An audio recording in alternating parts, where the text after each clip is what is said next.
two iconic American brands have collaborated, for the third consecutive year, to release a limited edition motorcycle.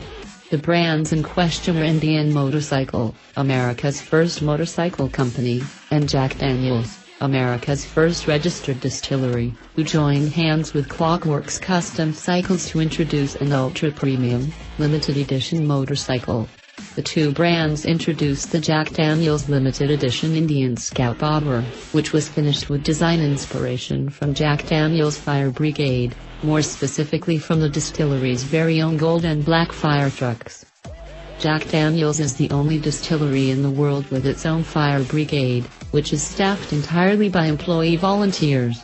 With shared values of excellence, passion and dedication by employees of the two companies, the limited edition bike was designed as a tribute to people who are committed to keep their communities safe, as well as to emergency medical services, EMS, professionals everywhere. Only 177 of the limited edition bikes will be built globally, and each bike will be individually numbered and accented with Jack Daniel's Fire Brigade themes. The bike has subtle two-tone matte black paint and is covered in real 24-karat gold graphics on the tank and fenders.